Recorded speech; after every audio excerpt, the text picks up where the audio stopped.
मुचकुंद जी की स्तुति चल रही है। वो कह रहे हैं कि हे भगवान, आप अपने स्वरूप में एक रस स्थित रहने वाले हैं। जीवन आदि काल से जन्म मृत्यु रूप संसार के चक्कर में भटक रहा है। जब उस चक्कर से छूटने का समय आता है तब उसे सत्संग प्राप्त होता है।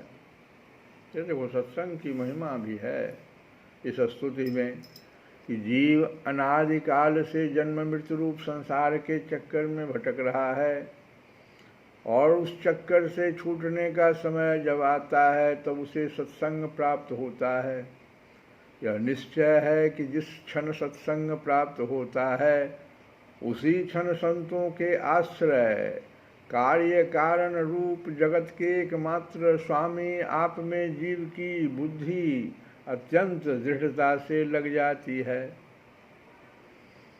जैसे सत्संग शुरू होता है, सत्संग से प्राप्त होता, शुरू नहीं, प्राप्त होने लगता है। बस समझो कि वह क्षण आ गया जब भगवान में उस जीव की बुद्धि, मन बुद्धि और अहंकार, ये तीन ही को तो परिवर्तित करना है।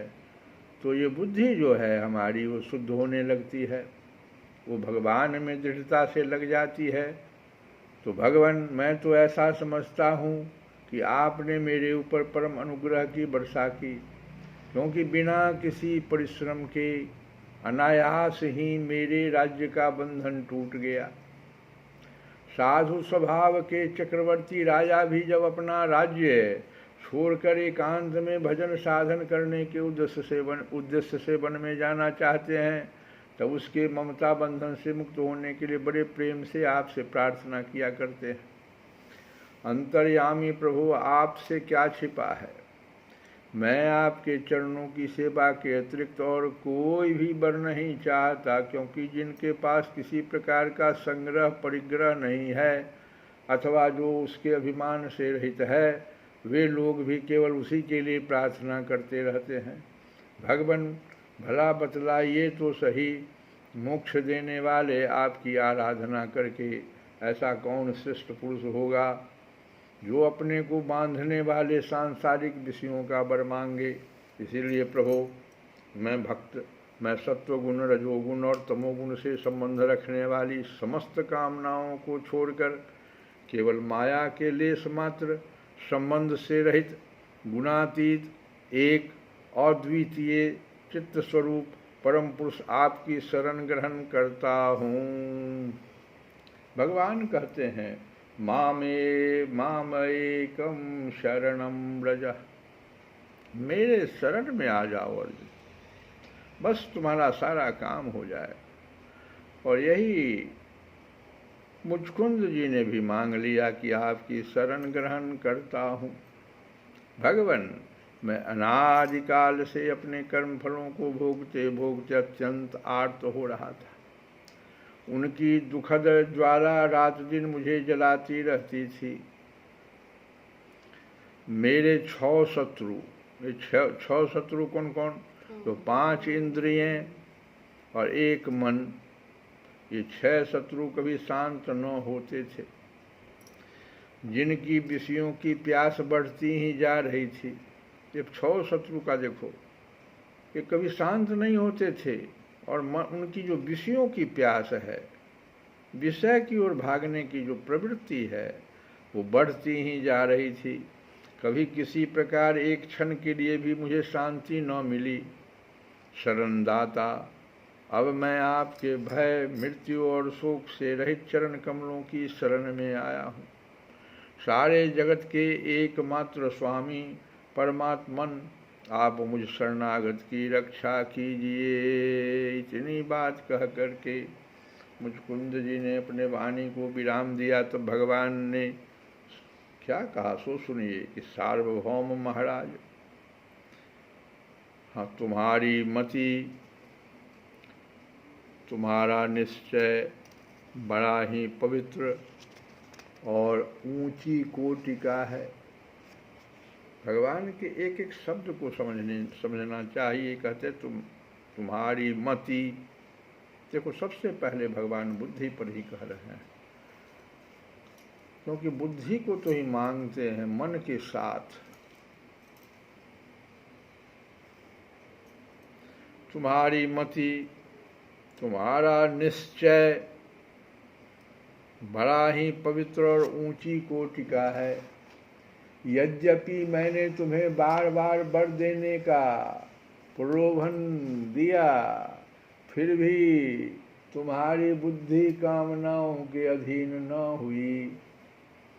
मैंने तुम्हें जो वर देने का प्रलोभन दिया वह केवल तुम्हारी सावधानी की परीक्षा के लिए।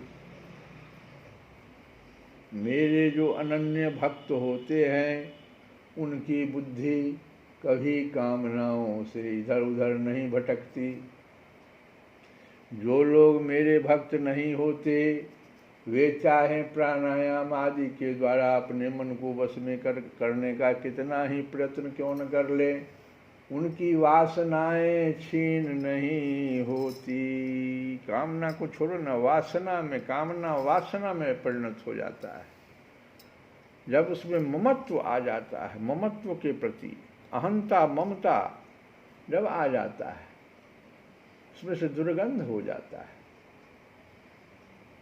उनकी वासनाएं छीन नहीं होती, कामना की बात तो छोड़ो। और राजन, उनका मन फिर से विषयों के लिए मचल पड़ता है। तुम अपने मन और सारे मनोभावों को मुझे समर्पित कर दो, मुझ में लगा दो। देखो भगवान तो वही बात कह रहे हैं जो हम 2 दिन से बता रहे हैं कि किस प्रकार से भगवान ने गीता में भी अहंता ममता को त्यागने की बात कही।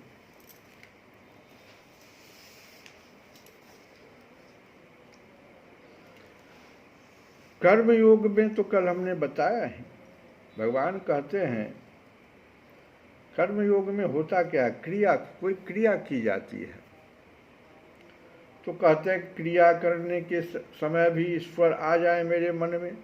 जैसे भोजन करने की एक क्रिया चली तो हमने भगवान को पहले ही बुला लिया कि तुम ही निवेदित भोजन करही। अब उस प्रसाद बन गया, तो प्रभु प्रसाद भूषण पट धरहि, अब वो भूषण बन गया। तो देखो क्रिया के सामने ईश्वर आ जाए तो कर्मयोग हो गया। बुद्धि में भगवान आ जाए, अभी देखो भगवान कहे ना कि तुम्हारी बुद्धि में, देखो बार बार तुमको मैंने प्रलोभन दिया लेकिन तुम्हारी बुद्धि कामनाओं के अधीन नहीं हुई। तो बुद्धि में भगवान आ गए थे, तो बुद्धि में भगवान आ जाए तो ज्ञान योग हो जाता है। और आज कल हम लोग कर्म योग के बारे में तो कहे ही, जो कर्म योग में अगर आपका अद्वेष्टा सर्वभूतानां मैत्रः करुणा एव च निर्ममो निरहंकारः सम दुख सुख क्षमी, जो ममता तथा अहंकार से रहित है एवं सुख दुख में सम है, जो क्षमावान है, जो सब भूतों में द्वेष भाव से रहित है, जो मित्रता से युक्त है अर्थात करुणामय है, मेरे में अर्पित मन बुद्धि वाला। ऐसा जो मेरे में अर्पित मन बुद्धि वाला है वह मेरे को बहुत प्रिय है। जैसे मुचकुंद जी अभी भगवान को बहुत प्रिय हो गए। और इसी में हमने कहा था कि जिमि सरिता सागर महु जाई, यद्यपि ताहि कामना नाहि, तिमि सुख संपत्ति बिनहि बुलाए, धर्मशील पहि जाहि सुभाए।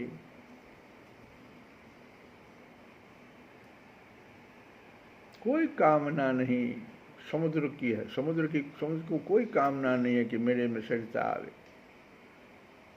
लेकिन जिमि सरिता सागर मह जाई, यद्यपि ताहि कामना नाही। उसी प्रकार से जितने भी धन संपत्ति सुख संपत्ति हैं, तिन सुख संपत्ति बिना ही बुलाए।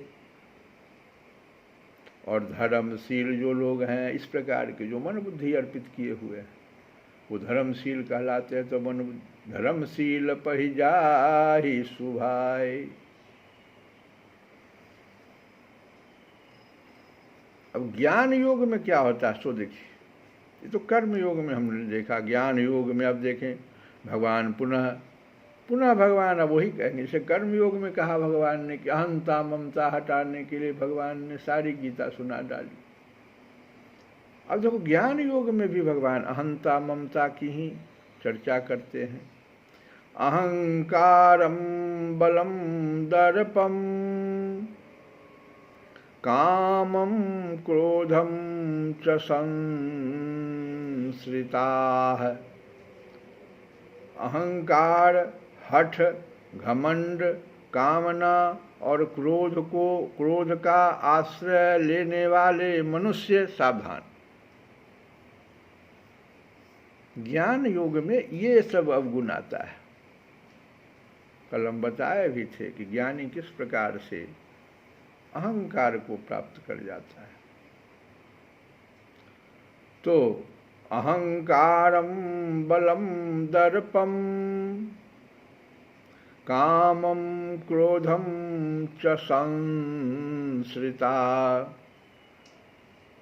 मामात्म परदेशु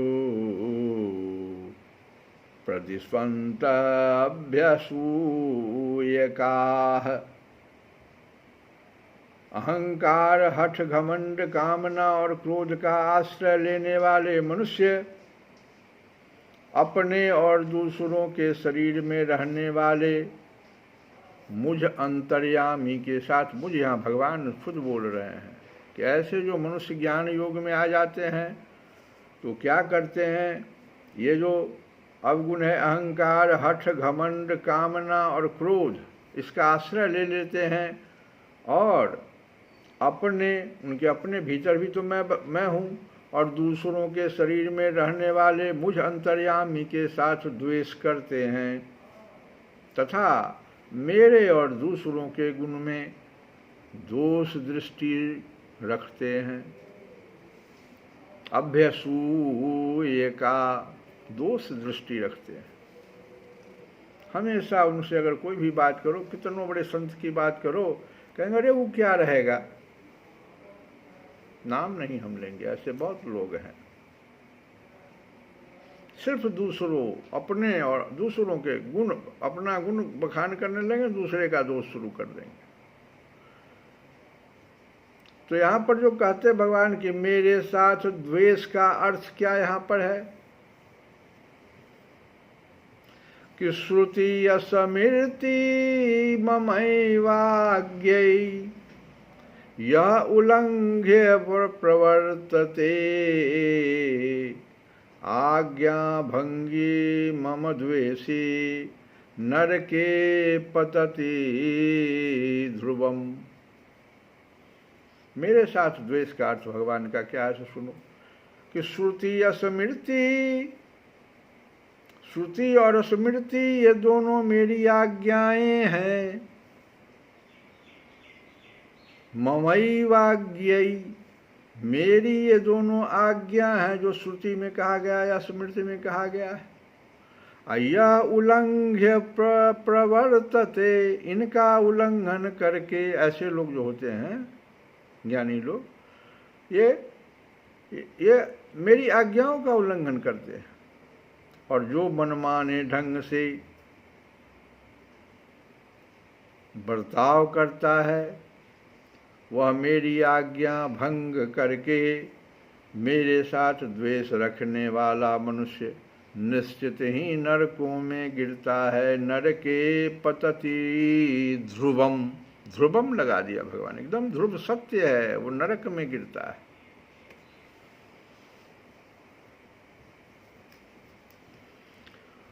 तो भगवान में कर्म योग में अहंता ममता की त्याग की भगवान ने कर्मयोग में भी अहंता ममता की त्याग की बात की और ज्ञान योग में भी अहंता ममता की त्याग की बात कही।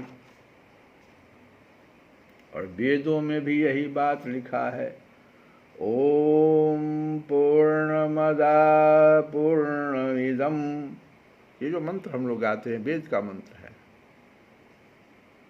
तो ये पूर्ण मिदा, जो पूर्ण अदा, अदा अदा कहते हैं भगवान को, माने भगवान पूर्ण हैं।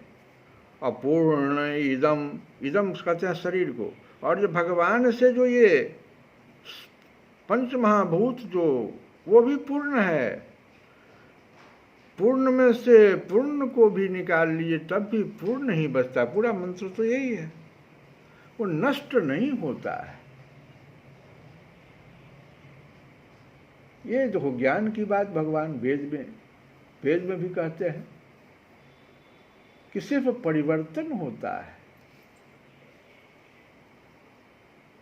तो वेद ज्ञानात्मक है, गीता श्लोकात्मक है, श्लोकों में है। और ब्रह्म सूत्र सूत्रात्मक है, सूत्र में लिखा हुआ 555 सूत्र दिए हुए हैं ब्रह्म सूत्र में। प्रकृति प्रतिता दृष्टांत करके गीता में अहम सर्वस्व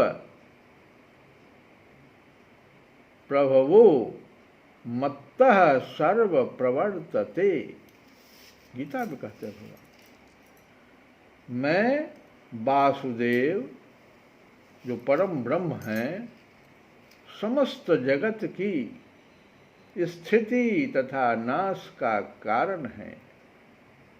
मैं संसार मात्र का प्रभव मन मूल कारण हूँ और मुझसे ही सारा संसार प्रवृत्त हो रहा है, अर्थात चेष्टा कर रहा है। गीता में भगवान कह रहे हैं, जो वो वेद में भी कह रहे हैं, अहम इदम अहम पूर्णमिदम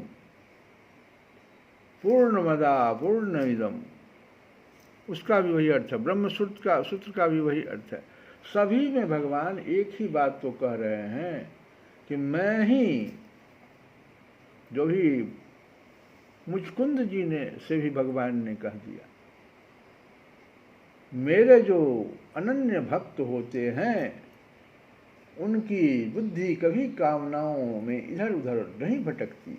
जो लोग मेरे भक्त नहीं होते, वे चाहे प्राणायाम आदि के द्वारा अपने मन को बस में करने का कितना भी प्रयत्न क्यों न करें, उनकी वासनाएं छीन नहीं होती और राजन उनका मन फिर से विषयों में मचल पड़ता है।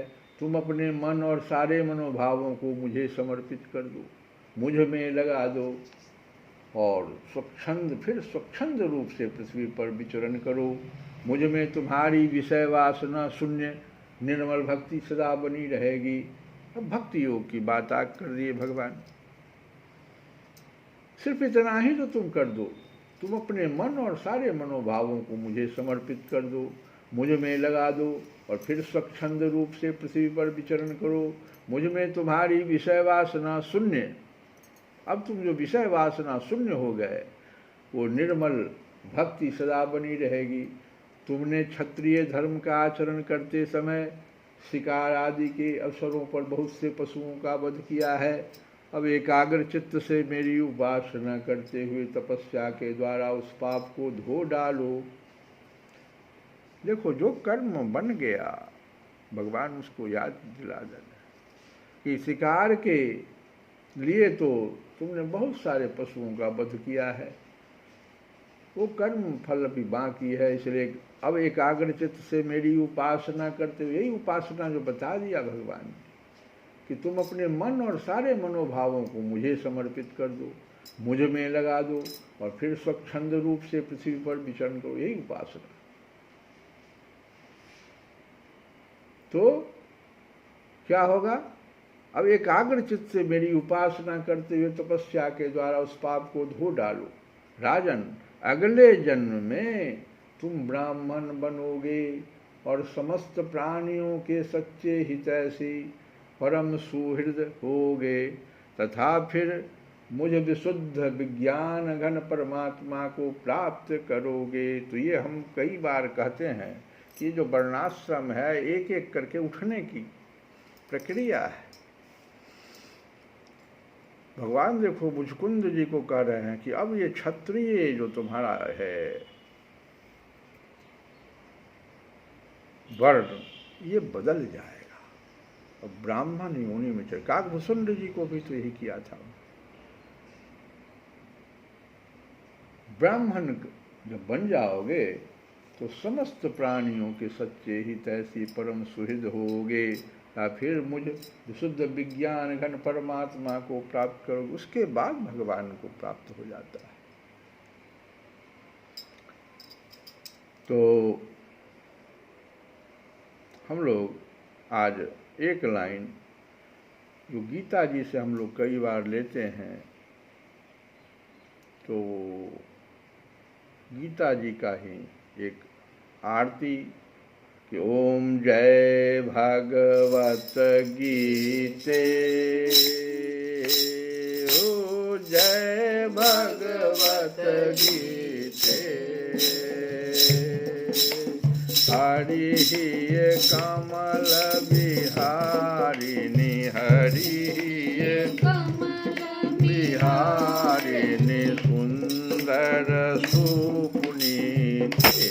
ओम जय भगवत गीते, ओम जय भगवत गीते, ओ जय भगवत गीते, हरि कमल बिहारिणी, हरि कमल बिहारिणी, सुंदर सुपुनीते। ओम जय भगवत गीते, कर्म सुमर्म प्रकाशिनी, ओ कामा शक्ति हरा, ओ कामा शक्ति हरा, तत्व ज्ञान विकासिनी, तत्व ज्ञान विकासिनी, विद्या ब्रह्म परा।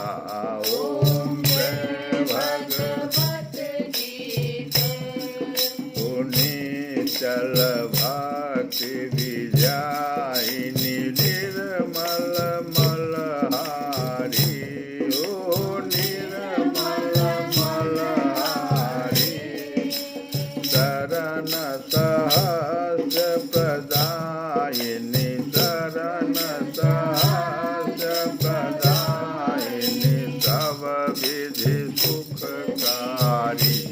ओम जय भगवत गीते, राग द्वेष बिहारिणी, ओ कारिणी मोद सदा, ओ कारिणी मोद सदा, अब भयारिणी तारिणी, भव भयारिणी तारिणी, परमानंद प्रदा। ओम जय भगवत गीते, ओम जय भगवत गीते, ओ जय भगवत गीते, हरि कमल बिहारिणी, हरि कमल बिहारिणी, सुंदर सुपुनीते। ओम जय भगवत गीते। श्री कृष्ण गोविंद हरे मुरारे।